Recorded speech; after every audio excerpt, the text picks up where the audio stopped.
So now we're actually getting into some decent material after the introduction, which was quite disappointing. And I heavily critiqued the introduction part of this. So now this is a miracle, because I myself have been in my own head and in my videos, I've been constantly using this example of police coming down and kicking the door down to exemplify and demonstrate examples for in the line of duty, things that are in the line of duty versus things that aren't. And this Erskine May book, which is meant to be the staple, the most well-known or the most well-used and referenced book for parliamentary privilege, in the actual section for parliamentary privilege, which I'm reading now, which is around sort of 50 pages sort of length, one of the examples that they use is the Sergeant at Arms actually breaking and entering houses, breaking the door down under directions from Parliament, under jurisdiction of Parliament, to apprehend persons or search. I mean, police came for me as well into our house, but not only under their own jurisdiction. Now the thing is that they've got this distinction between Parliament itself issuing a warrant under Parliament's jurisdiction, and they can actually enlist the help of other courts and magistrates from a warrant from Parliament and other forces, but they actually, according to this Erskine May book, have got their own kind of jurisdiction and warrants and so forth. And also, there have been conflicts between the courts and Parliament, like Parliament using its warrants and jurisdictions to either arrest magistrates or other persons, or send their own sergeant at mace to free members of Parliament who have been arrested by the courts. Now, an interesting thing here also, I think it turns out the Attorney General can represent Parliament, but it actually has to be officially representing Parliament, though. You can't have the police come around and arrest you and be taken to a magistrate's court and it be under the jurisdiction of the magistrate's court and police by their warrants, but not under officially by Parliament, because then it's not actually properly their jurisdiction. Interestingly, what I've just learned now is that, so there was a case between the Attorney General and some complainants who challenged the how can I put this? So effectively, right, when Parliament use its authority, right, and a warrant from the Parliament sent the sergeant at mace to arrest someone, right, and they broke into the house to try and apprehend them, but they weren't there. Okay? Now, it's saying that what Erskine May is saying in this book is that they actually ended up staying in the house for a few hours, even though there was no one there, just waiting for them. And apparently they can't do that. They can only break in to get the person, or are supposed to do a search, but you need a warrant for a search. But if it's not a search warrant, if it's only after the person, not after evidence, to summon the person or get the person to stand trial, if they're not actually, it's not a search warrant, because the warrant needs to say whether it's for the person or whether it's for certain things. Then apparently what happened is they were challenged. They were actually legally challenged that they're only allowed to break in for the purposes of getting the person. So this must be under law. And that even though it was the jurisdiction of Parliament, a Parliament jurisdiction and warrant, there are still certain methods of procedure that have to be applied and that were broken. So, like, it's not that they went with the authority of Parliament and that they had the privilege of any procedure or no procedure, and they were challenged on that. and apparently found out that they weren't allowed to just go break into the house and just take leisure in the house or whatever. So this is saying that there is a distinctive authority and jurisdiction of Parliament, but there is still procedure and so forth, which is what I said, like in the line of duty. Well, who judges that? Well, you've got the right to challenge that through the courts, actually. Well, it doesn't. I suppose it doesn't really matter if you challenge it through the courts or Parliament, but it can be challenged because it was challenging the law and the use of it. Now, that's exactly what I was saying, basically, the difference between in the line of duty that can be challenged or... You see, when Parliament have got free speech, right, and apparently they've got complete and total freedom of speech, there is no law or rule or restriction. It says that it's free. And when they expel their members or ban their members or suspend their members, whatever, there isn't actually, the law is kind of like unlimited, indefinite. So what they're doing is they're themselves deciding what they can and can't do, or the speaker and so forth, or almost like no man's land, or there is nothing written other than there shall be nothing written, if you know what I mean. So where there's nothing written, they're deciding themselves. Now with this Sergeant at Mace or Sergeant at Arms who acted on a warrant from Parliament to break into the house, apparently it's still got to be through there are procedures and protocols, but from the jurisdiction of Parliament. This is what I've been saying all along, that, if you're doing a petition, the right to petition, if you're doing an investigation or collecting signatures or you're bringing a case and there's something that is required to do or needed to do, then you're using the right then. But if you're not doing it or you can't or it's not needed to be done, then it's not in the line of duty. Now, the thing is that these Sergeant at Maces can get warrants and so forth. I've actually submitted for warrant. I've actually asked for subpoenas and so forth, summonses from the High Court for the Judicial Conduct Investigations Office, although they don't seem to be wanting to issue any, even though it's in the High Court and it's an investigation branch. I've asked for my YouTube videos to be given access to my YouTube material for a subpoena, and also for 38 degrees evidence petitions, because Parliament, the Petitions Committee in Parliament really are supposed to provide enforcement for people's casework, because really if it's an investigation, now another thing that I need to know is that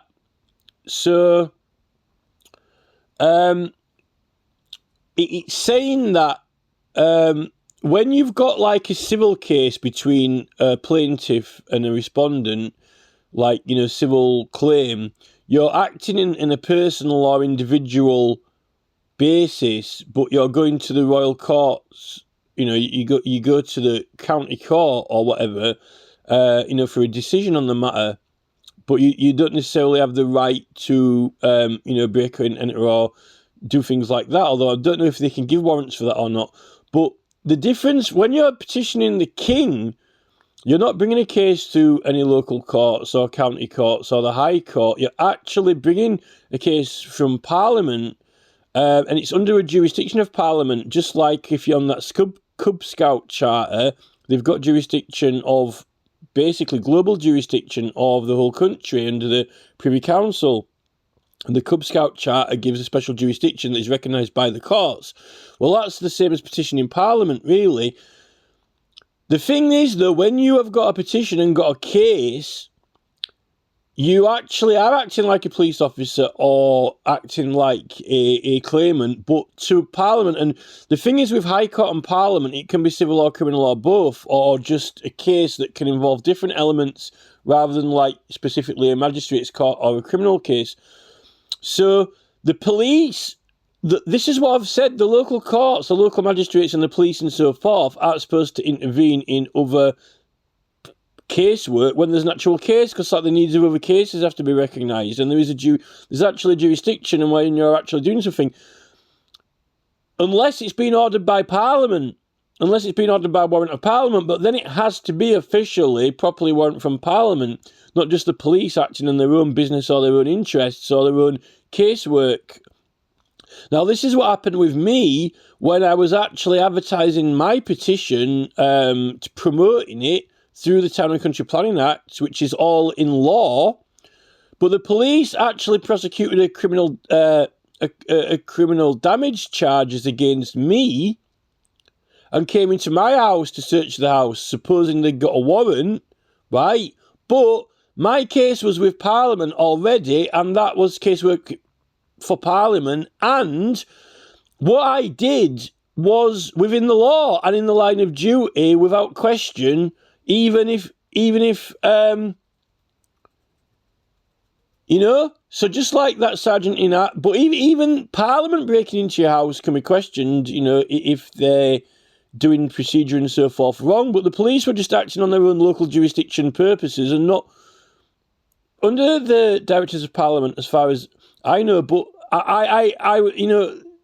the law is quite clear on putting notices up and advertisements and protection and immunity. And this is the thing with the Angela Ditchfield case. They completely ignored her rights and what type of material it was and so forth. And even the Director of Public Prosecutions, she got acquitted. And that's where the police have completely broken the law and out of the line of duty. And the thing is, that's kind of similar to this Sergeant Mace thing, even acting on a warrant from Parliament. Because, and the worst thing is that all this Stop ULEZ campaigns, the thing that I did, between 2013 and 2019, everyone's doing it now. All over London. Everyone all over London, these ULEZ people are just doing it as if it's like normal commonplace, which really is within the law and Extinction Rebellion to a certain extent. But I got prosecuted for that. And I had to do 200 hours of community service. And I got prosecuted in double jeopardy of two places, Manchester and West Yorkshire, when it was under the jurisdiction of Parliament, under national jurisdiction. It was ridiculous. And I suppose, even Angela Ditchfield. And the thing is that the ULEZ campaigner putting stickers all over the place for petitions, and I even had the details of the petition on it, which is the really ridiculous thing. He even identified it with the website and all the legislation written on it. So, West Yorkshire Police, it was just absolutely ridiculous. And under that jurisdiction that I was using, and you don't need a warrant to execute. For the right to petition, to promote and get evidence of the signatures is already legislated in law. You've got a right to do it, and you don't need any consents, deemed or express consents. You're given it by the Act. You don't need to get it from a magistrate or from Parliament. That part of it is you get the authority by the law. So the police absolutely had no right to do it. And on all that was illegal activity, I don't know why I didn't get around to doing anything against them, because just had so much on, and it's money, and all these complaints. You complain to Parliament, you're getting no support from the Petitions Committee. You complain to Judicial Conduct the first few times, and you've got rubbish people working in there. And you actually are meant to be able to get warrants and subpoenas from Parliament, because it says so here. So, if they can issue it for themselves when they want to, if someone's got a case with the Petitions Committee, they've got powers under standing orders for compelling documents and summoning people, Now, the thing is, but what... With this here, what I've got to now is that when Parliament actually execute powers and functions, and they've definitely got persons acting outside of the Houses of Parliament when they send their sergeant at mace and so forth. They actually, the methods and procedures which they go by apparently have got to be complied with. Now, I'm wondering if Lord Hanningfield, therefore, when Lord Hanningfield is, going about getting his expenses and so forth outside of Parliament, then why can't he be challenged? If a sergeant at mace can be acting under the authority of Parliament, because Parliament servants and so forth apparently get the same privileges. If the sergeant at mace has got the same privileges, then, as any of the members. So Lord Hanningfield, the thing is, there was actually, for Lord Hanningfield's expenses, there was actually written figures and numbers written down to what they can and can't claim and so forth. There are actually, it's not like, it doesn't say that, that there are no financial rules or procedures. It's not like, there's no wages or nothing. It's just like a big fat zero, or, it doesn't say that, the expenses or the payments of members of Parliament is free. It doesn't say that it's an undefined number. It's like free speech. It's an undefined figure. It's an undefined character. It's an undefined thing. That's why they can decide themselves, because it's like speech is completely free. So when they get suspended from the chamber or sent out, it's on, the speaker and the votes and so forth, and whips and all this. It doesn't say you can say this and you can't say that, and, you can say 15 words or 20 words or whatever. Although they have got certain kind of orders, and they've got orders of speaking and procedure and so forth, but it's not particularly set down by law. And also the Bill of Rights says that freedom of speech is completely free.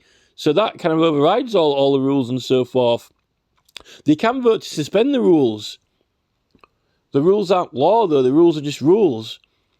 So, but for Hanningfield's expenses, if he gets a certain wage, like if the wage is £250 a week, right, just for example, or £1,000 a week, or £1,000 every time he turns up, just like to turn up, that's what it is. If he's defrauding or lying about it, then that's an offence. Is lying or whatever. But if if he goes into Parliament and they say, we'll give him £2,000 or whatever, or £3,000, I suppose that's for them to decide. But the fact is that not telling the truth about it or whatever, it wasn't Parliament who.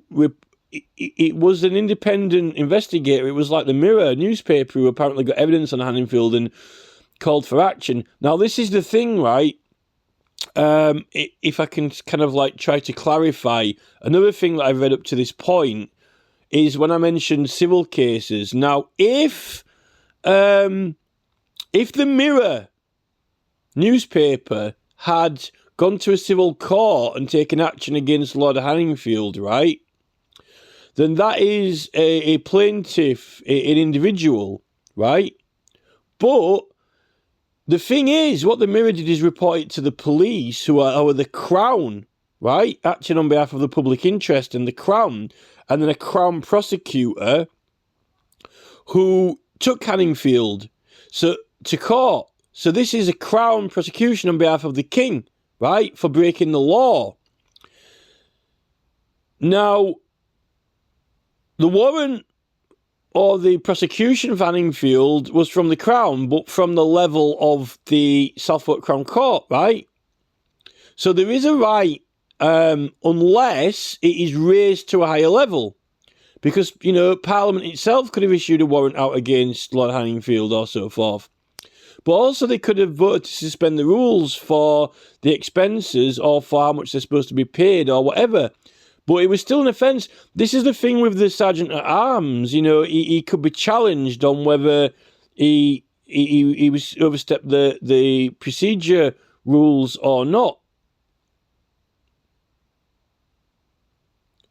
So I think that Sergeant at Arms, it says that servants have got privilege of Parliament as well as members, but that also includes us when we're petitioning a case to them, because we take up the right to petition a casework of Parliament. And that is different from, like, if I sue Mr. Johnson in a court for owing me £5, because that's like a plaintiff in a civil matter. I know it's at the Crown Court, but when the prosecutor brings a case, it's on behalf of the Crown. And when you take up the right to petition, you're meant to be doing it on behalf of the public, and that is meant to be, for the country, for the nation, or through the jurisdiction of, the Parliament and the King. Really, that's the difference. So I think I'm quite kind of surprised that they've got the exact same. It proves that Erskine May is, when people think about this whole thing, and when you're using the right to petition and so forth, it seems to always come down to the same example of in the line of duty, like police and Sergeant at Mace and so forth. But I suppose that's where they are with Extinction Rebellion in a way. With all these Extinction Rebellion cases, are they overstepping the line, for what they need to be doing or not need to be doing, and can they be challenged? Like that Sergeant at Mace was challenged for staying in the house for too long. I suppose that's where they are with Extinction Rebellion. But